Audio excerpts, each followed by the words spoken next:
নমস্কার বন্ধুরা, আমি Indrani. Soma kitchen with travel ব্লগসে আপনাদের সকলকে স্বাগত। বন্ধুরা, আমি আজ এসে গেছি শুধুমাত্র এই এক বাটি চিড়ে দিয়ে চটপট কী করে একটা রেসিপি করা যায় সেটাই আপনাদের সঙ্গে শেয়ার করতে। আসুন রেসিপিটি দেখে নেওয়া যাক। কড়াই গরম হয়ে গেছে। এবার আমি কড়াইয়ের মধ্যে 1 চামচ তেল দিয়ে দেব।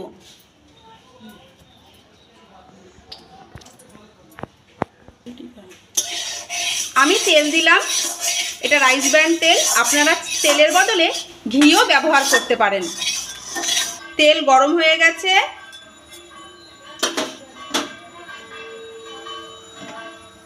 এবার আমি এই এক বাটি চিড়ে দিয়ে দিলাম।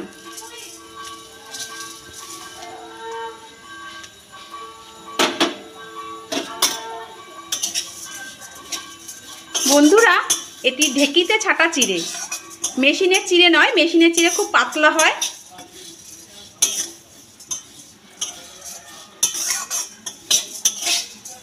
খুব ভালো করে নাড়তে হবে।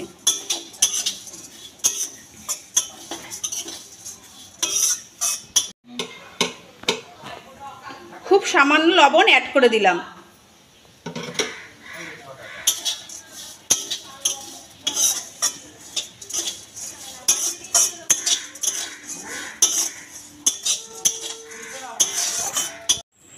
এবার আমি চিনি অ্যাড করে দিলাম।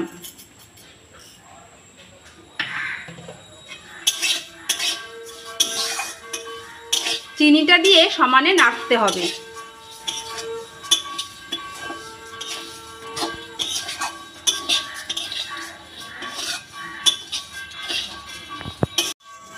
দেখুন, চিনিগুলো গলতে শুরু করেছে আর চিড়েটাও এবার আস্তে আস্তে লাল লাল হয়ে যাবে। এই রেসিপিটা দারুণ লাগে। এই রেসিপিটা আপনারা যদি বাড়িতে করেন, এই চিড়েটা আপনারা অনেক দিন স্টোর করেও রেখে দিতে পারবেন।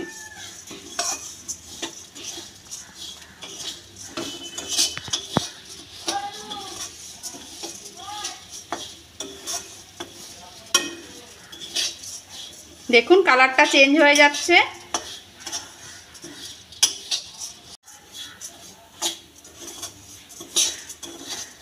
চিড়ের রেসিপিটা একদম রেডি। এবারে সামান্য একটু গোলমরিচ গুঁড়ো দিয়ে দেব, ঝাল ঝাল মিষ্টি মিষ্টি লাগার জন্য।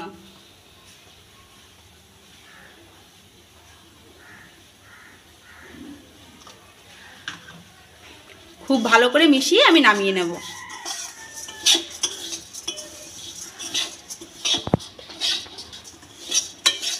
এইভাবে আপনারা বাড়িতে তৈরি করে খাবেন।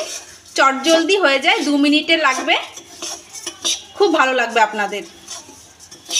সন্ধ্যাবেলায় টিফিনের সঙ্গে, চায়ের সঙ্গে জমে যাবে। চিড়েটা ভাজা হয়ে গেছে, এবার আমি নামিয়ে নেব।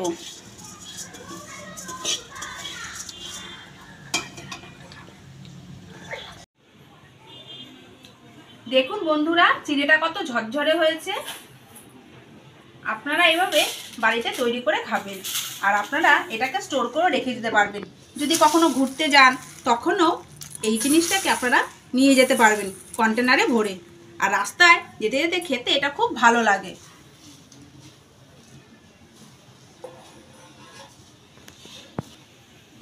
চিড়েটা আপনাদের একটু খেয়ে দেখাচ্ছি। খুব মচমচে ক্রাঞ্চি হয়েছে। আর এভাবে আপনারা অনেকদিন স্টোর করে রেখেও দিতে পারবেন। দুর্দান্ত স্বাদ হয়েছে। রেসিপিটি আপনাদের কেমন লাগলো কমেন্ট করে অবশ্যই জানাবেন। ভালো লাগলে লাইক দেবেন, শেয়ারও করবেন। আর আমার চ্যানেলে নতুন হয়ে থাকলে চ্যানেলটিকে সাবস্ক্রাইব করে পাশে থাকা বেল আইকনটি প্রেস করে দেবেন। আর আপনারা এই রেসিপিটি যদি সামান্যতম ভালো লেগে থাকে, একবার অবশ্য বাড়িতে ট্রাই করবেন, দেখবেন খুব সুন্দর হয়েছে। আপনাদের সঙ্গে দেখা হচ্ছে অন্য কোনো ভিডিওতে, অন্য কোনো নতুন রেসিপি নিয়ে। আপনারা সকলে ভালো থাকবেন, সুস্থ থাকবেন। নমস্কার।